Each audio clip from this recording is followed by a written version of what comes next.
اے تاج محل نقش بہ دیوار ہو غم سے، اے قلعہ شاہی یہ علم پوچھنا ہم سے، اے خاک اودھ فائدہ کیا شرح ستم سے، تحریک یہ مصر و عرب و روم سے نکلے، اردو کا جنازہ ہے ذرا دھوم سے نکلے۔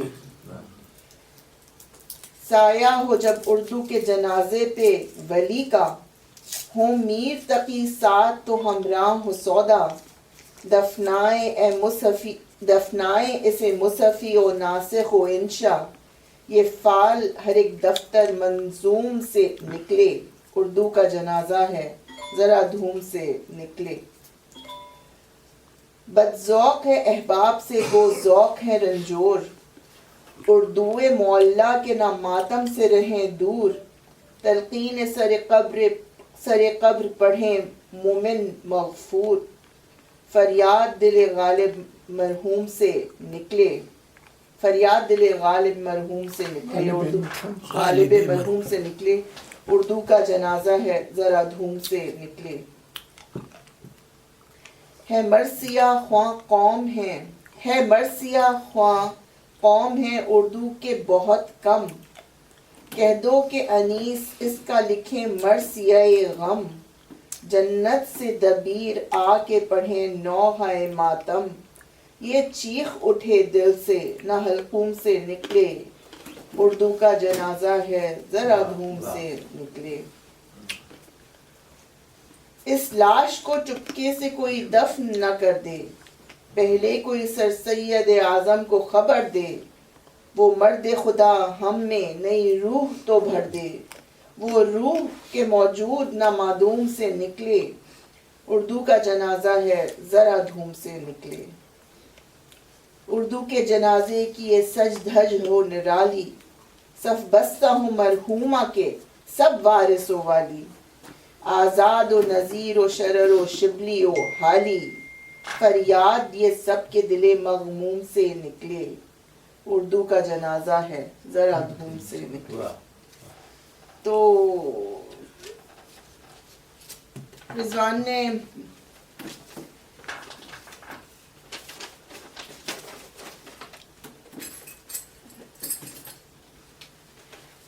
ان کی ایک آدھ میں ان کا ایک پڑھ دیتی ہوں، اور جیسے رضوان نے کہا کہ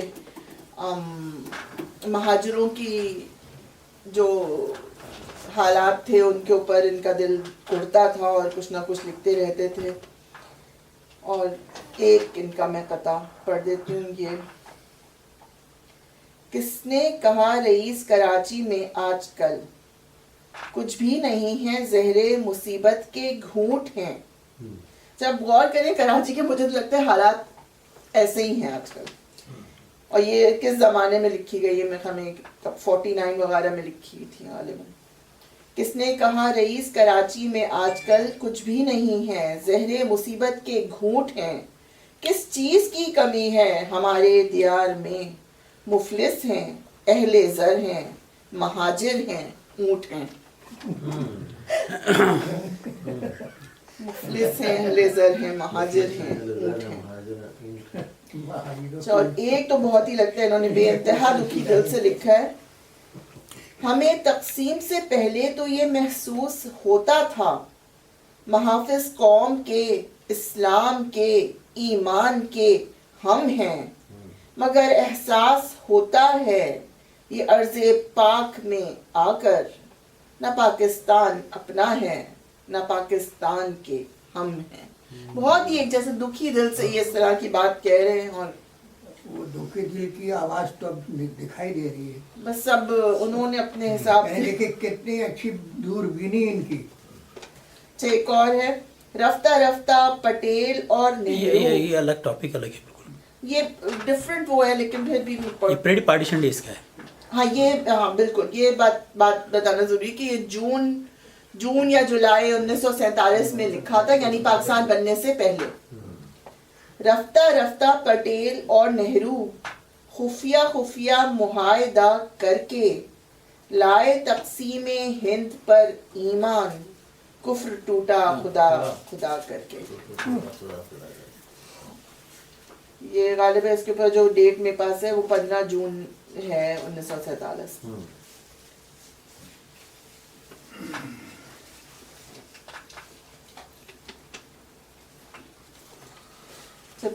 جو 1965 کی جنگ تھی اس کے بعد انہوں نے یہ لکھا تھا. کانٹے میں یہ پھول تولتا ہے، ہر شہد میں زہر گھولتا ہے. آل انڈیا ریڈیو کی کیا بات ہے، آل انڈیا جھوٹ بولتا ہے. چلیں، ویسے تو بہت سارے ہیں، اور یہاں پہ وہ ذوالفقار علی بھٹو جو انہوں نے مینشن کیا تھا وہ بھی ہے، لیکن میرے خیال میں بس میں یہیں پہ ذوالفقار علی بھٹو سنا دوں. بھٹو بھی زندہ ہے. یہ اصل میں نے شامل کیا تھا کہ قطع جو ہے صرف 2 شعروں کا نہیں ہوتا، اور ان کی صرف واحد مثال ہے کہ انہوں نے یہ 6 اشعار کا قطع لکھا ہے نا. اس میں یہ ذوالفقار علی بھٹو کی موت میں لکھا تھا. ذوالفقار علی کی شخصیت کتنی پرپیچ و مبہم و عملی، کوششیں بے شمار کے باوس موت اس بد نصیب کی نہ ٹلی. باوجود تدبر و تدبیر کچھ نہ پیش قضا کسی کی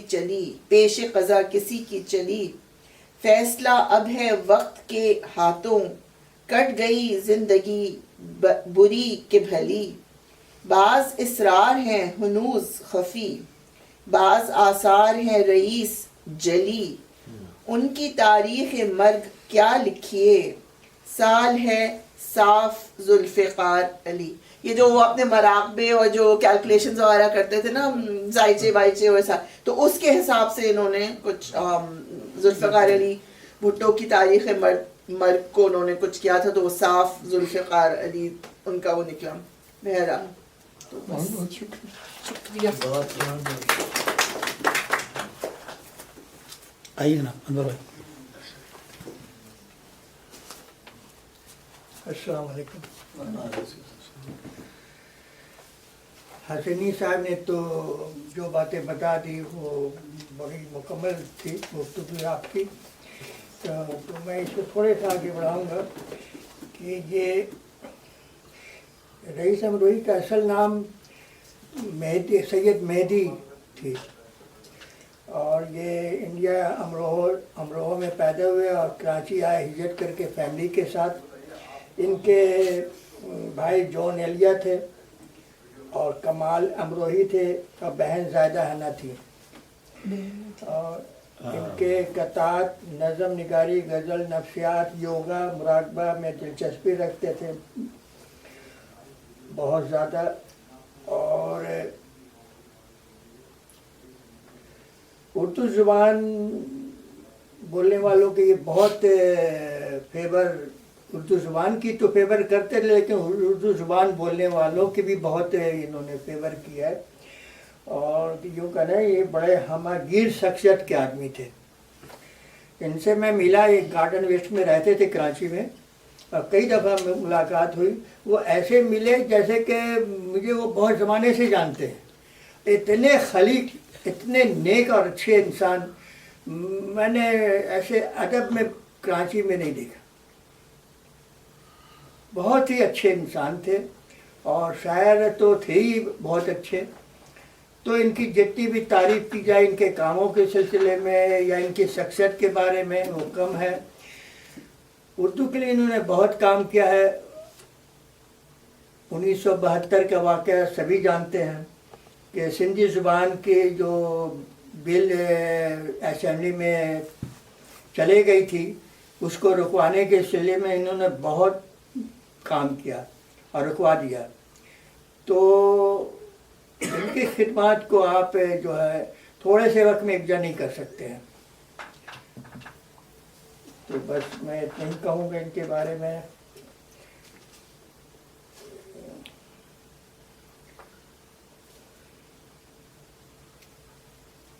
چلیے شکریہ بہت بہت. کمال نقوی صاحب.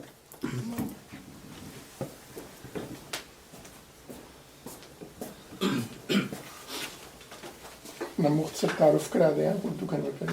یہ دوسری بار آئے. میں جی آپ سے ملاقات کے بعد پچھلے ہفتے میں یہاں حاضر ہوا تھا، تو کچھ لوگوں سے ملاقات ہوئی تھی. بہرحال میں نیا ہوں، میرا نام کمال نقوی ہے.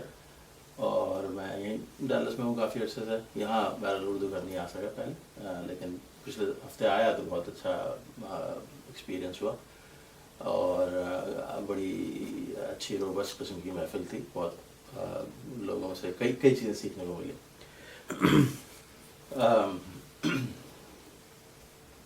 رئیس صاحب کو ہم نے مشاعروں میں سنا. ہم کالج میں تھے اس زمانے میں، کراچی میں کئی بڑے جو مشاعرے ہوتے تھے مڈ 80s تک جو ہوئے، جس میں سے کچھ علی والے کراتے تھے، کچھ سعادت امروہہ والے کراتے تھے. تو وہ کافی بڑے انڈو پاک مشاعرے ہوتے تھے، جس میں ظاہر ہے سارے بڑے شاعر موجود ہوتے ہی تھے اس زمانے کے. لیکن جو ایک چیز کامن نظر آتی تھی وہ یہ کہ صدارت رئیس صاحب کرتے تھے جنرلی ان مشاعروں کی. وہ میرے خیال میں سینئر بھی تھے اور بہرحال شاعر تھے، اچھے پائے کے شاعر تھے. تو صدارت میرے خیال میں اس وجہ سے ان کے پاس آتی تھی کہ وہ سب سے سینئر بھی تھے. اس کا ایک نقصان ان کو یہ ہوتا تھا کہ جب پاپولر شاعر جو تھے، مثلا فراز اور جالب اور منیر نیازی اور یہ سب لوگ جب پڑھ لیتے تھے تو ساری اٹینشن، زیادہ تر جو ایکشن تھا وہ ختم ہو جاتا تھا ان کے بعد. اور جب رئیس صاحب کی باری آتی تھی ایز اے صدر، تو ایون مجمع بھی تقریباً جانے کو تیار ہوتا تھا یا بہت سارے لوگ چلے جاتے تھے. تو ان کی شاعری سننے والے کم تھے، لیکن بہرحال ان کی ریکگنیشن تھی. جیسے پہلے کہا کہ وہ یوگا اور ٹیلی پیتھی اور شمع بینی اور مراقبہ اور جنات اور ارواح وغیرہ پہ کافی ان کا کام تھا. کتابیں لکھی تو ظاہر ہے ان کو کافی پتہ تھا، اور یہ ٹاپک اس کے بعد بھی زیادہ ٹچ نہیں کیے ہے اردو لٹریچر میں. تو بہرحال جو انہوں نے کام کیا وہ اہم کام تھا. رئیس اکیڈمی کراچی میں نہیں کی تھی. جی جی بالکل. رئیس صاحب کے 4 بھائی تھے، یہ سب سے بڑے تھے. ان سے چھوٹے سید محمد تقی تھے جو جنگ کے ایڈیٹر رہے بہت عرصے تک. پھر ایک اور بھائی ہیں ان کے سید محمد عباس، اور پھر جان علیہ. تو اور زاہدہ ہینا جو تھیں وہ جان علیہ کی بیگم تھیں. تو کمال مروی کا آپ نے ذکر کیا، وہ ان کے کزن تھے. کزن جی. اور جو فلم ڈائریکٹر بھائی ہونا، کزن بھائی ہو. ان کے خالہ یا پھوپھی کے بیٹے تھے. تو ایک میں ان کی غزل سناتا ہوں آپ کو کہ خاموش زندگی جو بسر کر رہے ہیں ہم، خاموش زندگی جو بسر کر رہے ہیں ہم، گہرے سمندروں میں سفر کر رہے ہیں.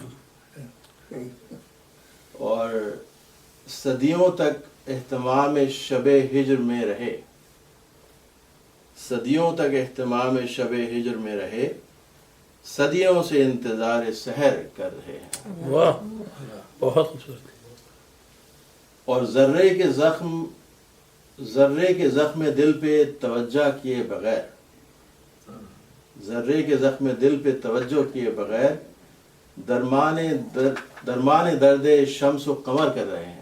یہ کافی کنٹمپرری شعر بھی ہو جاتا ہے جب چاند پہ جا رہے ہیں لوگ.